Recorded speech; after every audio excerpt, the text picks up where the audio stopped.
말씀을 보겠습니다. 마태복음 27장 57절부터 66절까지 보겠습니다. 저물었을 때에 아리마대의 부자 요셉이라 하는 사람이 왔으니 그도 예수의 제자라.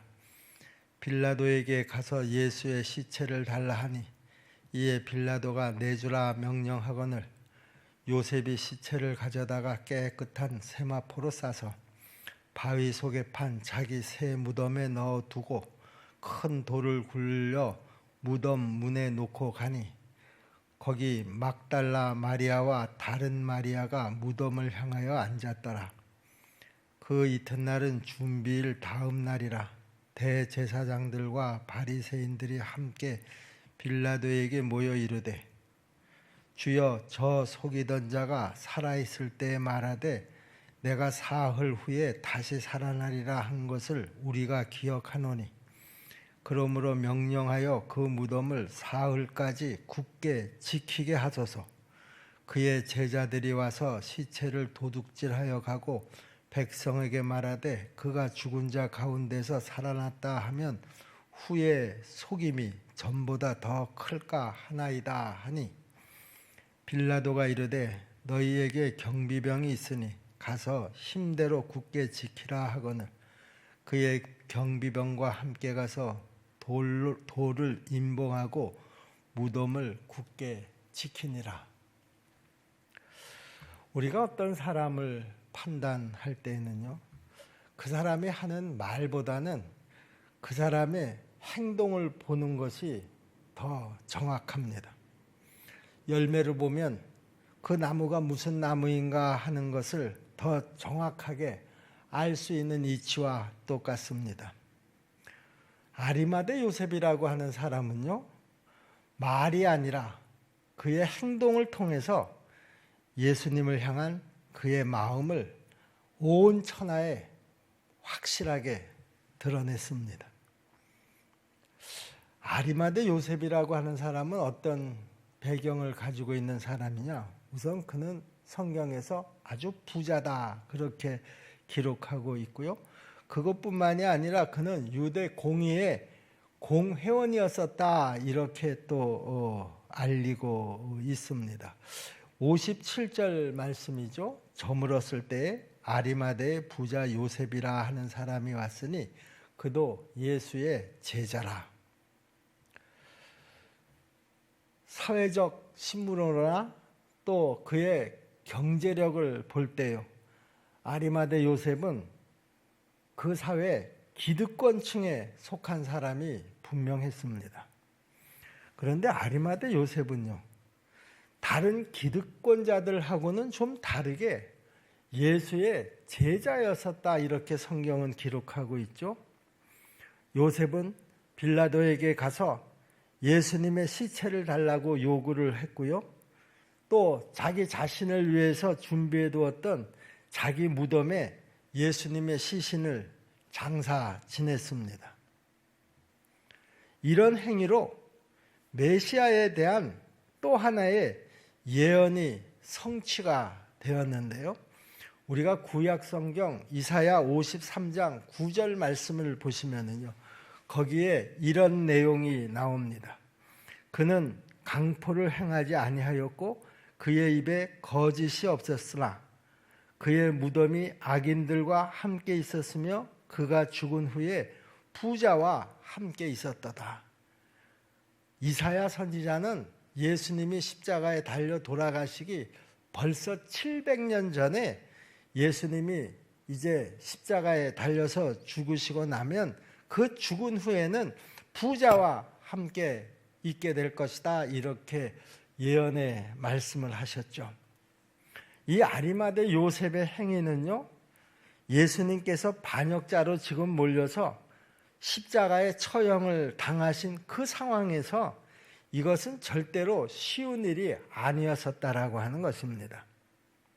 나는 예수님의 제자다 이렇게 공개적으로 선포하는 행위였기 때문입니다. 당신은 예수님을 그리스도로 시인하는 자에게는 출교 조치가 내려지는 그런 아주 어려운 상황이었습니다. 요한복음 9장 22절 말씀에 보시면은요, 거기에 이런 말씀이 나옵니다. 그 부모가 이렇게 말한 것은 이미 유대인들이 누구든지 예수를 그리스도라 시인하는 자는 출교하기로 결의하였으므로 그들을 무서워함이러라. 이 말씀이 무슨 배경에서 나온 말씀인가 하면 예수님께서 어느 한 맹인을 고쳐 주셨습니다. 바리새인들이 이 사실을 두고 그 맹인에게 가서 내 눈을 뜨게 해준 사람이 도대체 누구냐? 그렇게 이야기를 했지만 그 맹인은 분명하게 이야기하지 않았습니다. 그러자 이제 사람들이 다시 그 부모를 찾아가 가지고 너희 아들이 저 눈 뜬 게 맞느냐? 너는 그 사실을 알고 있느냐? 그렇다고 하면 그가 누군지 밝혀라. 이렇게 추궁을 하자 그 맹인의 그 부모가 나는 알지 못한다. 내 아들이 눈뜬 자인데 내 아들한테 물어봐야지 그걸 나한테 물어보면 어떻게 하느냐. 그 맹인의 부모가 자기 아들의 눈을 뜨게 한 사람이 누구인지 몰랐겠습니까? 그런데 왜 이 부모는 이 사실을 자신 있게 밝히지를 못합니까? 그 당시에 만약에 예수와 뭔가 연관이 되어 있는 사람이라는 것이 밝혀지게 되면 그 즉시로 그 사회에서 출교를 당할 수밖에 없는 그런 어려운 상황이었었기 때문에 그것이 두려워서 이 맹인의 부모는 자기 입으로 그 자기 아들의 눈을 뜨게 한 사람이 누구다라고 하는 것을 밝히지를 못했던 것입니다. 여러분, 이 맹인의 부모뿐만이겠습니까? 여러분이 잘 아시는 대로 베드로도 마찬가지였습니다. 베드로도 예수님께서 이제 겟세마네에서 붙잡혀 가서 이제 가야바의 그 뜰에서 재판을 받을 때예요. 그 계집종 하나가 그 베드로에게 너도 같은 일당이 아니냐 이렇게 추궁을 하자 그는 나는 저 예수라는 사람을 알지도 못한다. 그리고 다시 재차 추궁이 들어왔을 때는 베드로는 그 예수를 저주까지 하면서 자기하고의 관계를 아주 철저하게 부인한 것을 우리가 잘 알고 있습니다. 베드로 같은 사람도 자기가 예수와 연관관계가 있다라고 하는 사실을 이렇게 철저하게 부인하는 그런 그 분위기였었는데요. 우리가 이것을 두고 생각을 해보면 이 아리마대 요셉의 행위는 정말 아주 놀라운 신앙적인 결단이 아닐 수가 없습니다.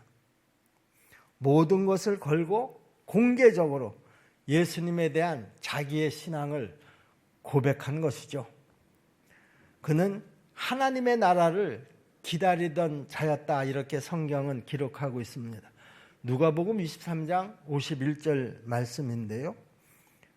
그들의 결의와 행사에 찬성하지 아니한 자라.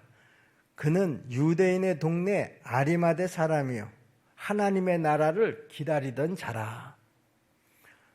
아마 요셉은 예수님의 그 십자가 사건을 통해서 예수님께서 메시아였었구나 하는 그 사실에 대해서 아주 확신을 가지게 되었던 것 같습니다. 이제 예수님에 대한 확실한 믿음이 생기게 되니까 아리마대 요셉에게는 더 이상 두려울 것이 없어졌던 것입니다. 이 아리마대 요셉의 이런 용기와 또 이런 신앙적인 결단은요, 그야말로 죽음을 불사한 순교자적인 결단이라고 말할 수가 있습니다.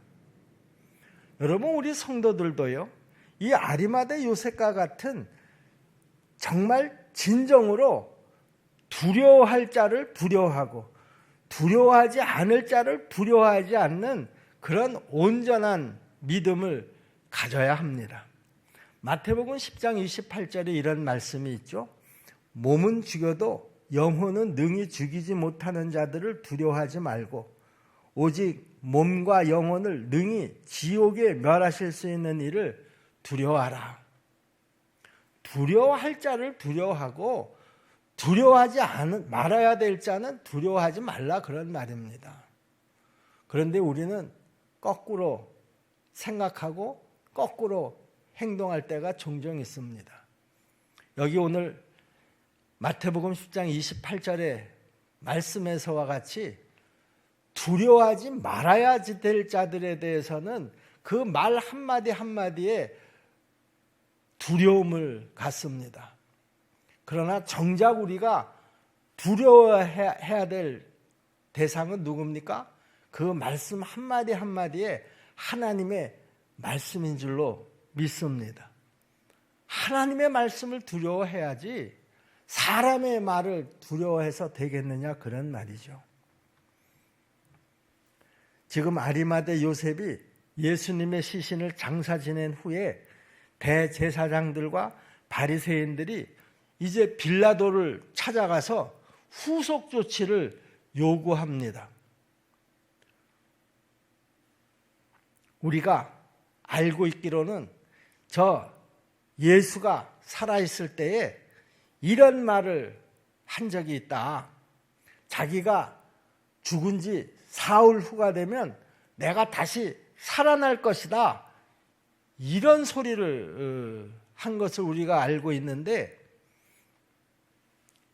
당신이 이 예수의 무덤을 최소한도 4일 동안은 잘 지켜야지, 만약에 여기에서 문제가 일어난다고 하면 아마 총독인 당신의 입장이 우리의 입장보다 더 어려워질 것이다, 이렇게 이야기를 합니다.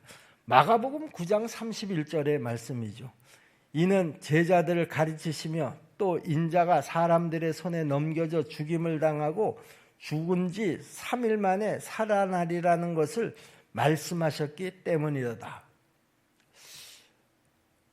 이 제사장들과 바리새인들이 이 이야기를 어떻게 알아가지고 지금 총독에게 찾아가서 우리가 생각하기에 사람이 다시 살아난다라고 하는 것은 있을 수가 없지만, 그런데 혹시 아느냐? 그 제자들이 몰래 밤에 와가지고 그 무덤에서 그 시신을 탈취해 간 다음에 예수가 살아계실 때 말씀하셨던 것처럼 3일 만에 부활하셨다, 이렇게 막 소문을 내게 되면 우리보다도 아마 총독인 당신의 입장이 더 난처해질 것이다, 민심이 아주 많이 흔들릴 것이다, 이렇게 협박을 하는 것입니다.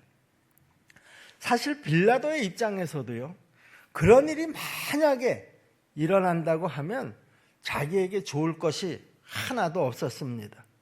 빌라도는 애초에 그 민심의 동요가 두려워서요, 예수님께서 죄가 없다라고 하는 사실을 뻔히 잘 알면서도 예수님을 십자가 처형에 허락을 했기 때문입니다.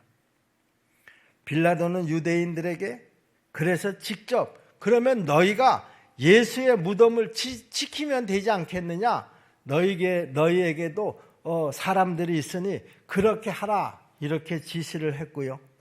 유대인들은 경비병들과 함께 그 예수님의 무덤을 찾아가서 아주 돌로 확실하게 임봉을 한 다음에 그 무덤을 굳게 지켰습니다. 여러분, 그런데요, 이런 사실은요, 오히려 예수님께서 부활하셨다라고 하는 사실을 더 확실하게 증명해주는 정황, 증거가 되는 것입니다. 만약에 유대인들이 그 무덤을 지키지 않았는데 예수님의 시신이 사라졌다고 하면, 그렇게 그 제자들이 밤에 몰래 와서 예수님의 시신을 훔쳐갔다 이렇게 얘기를 해도 사람들이 믿을지 모르지 않습니까? 그런데 자기들이 그렇게 확실하게 지켰는데도 불구하고 그 시신이 사라졌다고 하면 오히려 예수님이 부활하신 것을 더 분명하게 확인해주는 정황 증거가 될 수 있다라고 하는 것이죠. 그들은 예수님의 시체를 지키기 위해서 병사들까지 배치를 함으로써 예수님의 시체를 제자들이 도둑질할 가능성을 아예 원천적으로 차단을 했습니다. 그렇기 때문에 예수님의 시신이 사라졌을 때에 그 제자들이 예수님의 시신을 훔쳐갔다 이렇게 이야기할 수가 없었던 것이죠. 그런데 사실 마태가요, 이 사실을 그렇게 자세하게 기록한 것은요, 초대교회 당시에도 예수님의 시체를 제자들이 도둑질해 갔다라고 하는 그런 거짓 소문이 돌고 있었던 것이 틀림이 없을 것입니다. 마태는 그 거짓 소문의 진원지가 바로 유대교 지도자들이었다라고 하는 것을 또 분명하게 밝히고 있는데요. 마태복음 28장 13절 말씀을 보시면은요, 이르되 너희는 말하기를 그의 제자들이 밤에 와서 우리가 잘 때 그를 도둑질하여 갔다 하라. 여기 앞에 13절 앞에 12절을 보시면은요, 종교 지도자들이 그 무덤을 지키던 자들에게 많은 돈을 주고 이렇게 매수를 했다라고 기록이 되어 있습니다. 여러분, 예수님의 복음과 하나님의 나라를 방해하기 위한 이 사탄의 다양한 시도에도 불구하고 그리스도의 죽음과 그리스도의 부활의 복음은 온 세상에 전파가 되어서 많은 사람이 구원의 은혜를 누리게 된 줄로 믿습니다. 우리 십정동계 성도 여러분, 혹시 여러분들 가운데서 아직도 예수의 부활에 대해서 아직도 내 마음에 확신이 없으신 분들이 있으신가요?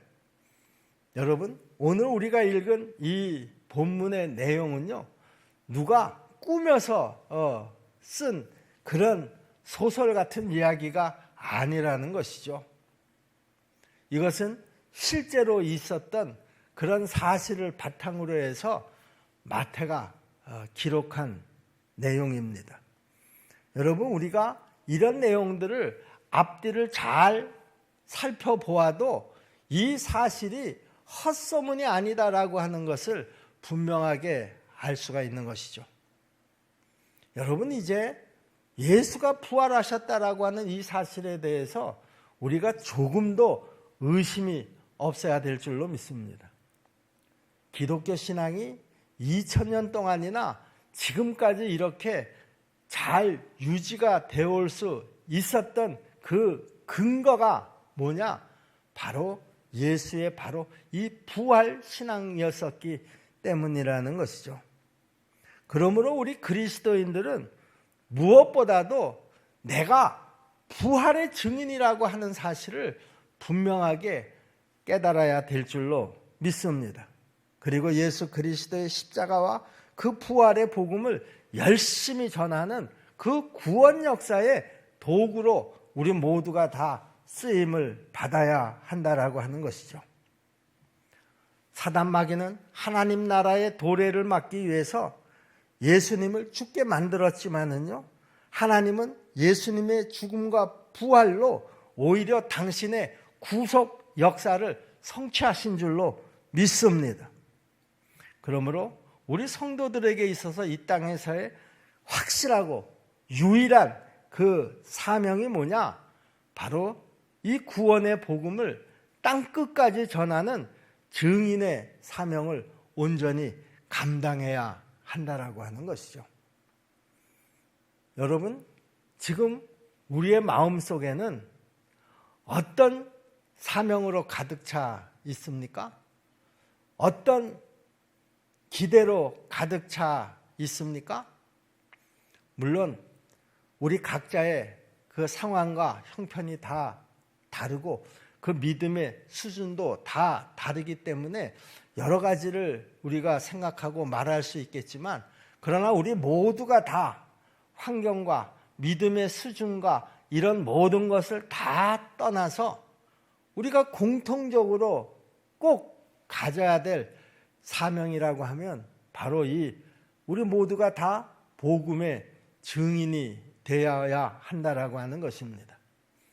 여러분, 이제 우리가 주일이면 부활주일로 예배를 드립니다. 여러분, 그 부활주일의 의미가 뭡니까? 우리가 그 부활주일을 통해서 무엇이 결단되어져야 한다고 생각합니까? 여러분, 다른 어떤 것보다도 우리 모두가 다 그 부활의 증인이 되어야 되겠다라고 하는 그 결단이 우리에게 꼭 있어야 될 줄로 믿습니다. 이거보다 더 중요한 사명은 없습니다. 이거보다 교회가 이 땅에서 해야 할 그 중요한 일은 없습니다. 내가, 그리고 우리가, 그리고 우리 교회가 이 땅에서의 확실한, 그리고 가장 중요한 사명은 바로 이 복음을 세상에 전하는 일인 줄로 믿습니다. 이제 이번 주일서부터 우리 십정동 교회는 모이는 예배로 이제 예배를 진행할 예정입니다. 교단이 그렇게 결정을 했고요. 거의 대부분의 교단들이 이번 부활주일에는 모이는 예배로 드려야 되겠다.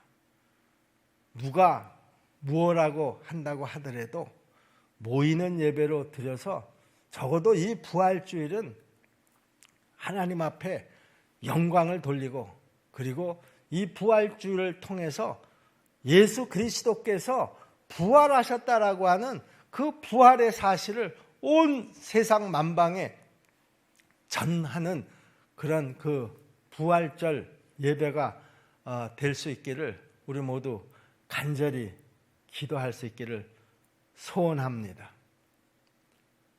이번 부활절이 어떤 부활절보다도 더 감격적인, 그리고 그 부활의 의미를 우리 모두가 다 확실하게, 그리고 분명하게 깨닫는 그런 부활절이 되기를 주님의 이름으로 축복합니다. 기도하겠습니다. 은혜로우신 아버지 하나님, 오늘 이 시간 아리마대 요셉의 신앙을 통해서 우리의 신앙도 행동하는 믿음으로 살아갈 수 있도록 도와주시옵소서. 세상은 예수의 부활을 어떤 방법을 통해서라도 우리로 믿지 못하게 하고 또 방해합니다. 이런 환경 속에서도 우리에게 그 부활 신앙이 흔들리지 않게 붙잡아 주시옵소서. 입으로만 고백하는 부활 신앙이 아니라 우리의 생활 속에서 예수 그리스도의 부활이 증거되게 도와 주시옵소서. 선포되게 도와 주시옵소서. 은혜로우신 아버지 하나님, 이제 우리가 이 사순절을 보내고 고난주간을 마무리하는 가운데 있습니다. 그동안 세상의 일로 우리의 생각을 많이 빼앗겼지만 이제 부활절 예배를 통해서 다시 한번 우리의 부활 신앙을 회복할 수 있게 도와주시고, 그 부활 신앙을 통해서 하나님 앞에 영광을 돌리는 우리 십정동교의 모든 성도들이 되게 도와주시옵소서. 예수님의 이름으로 기도하옵나이다. 아멘.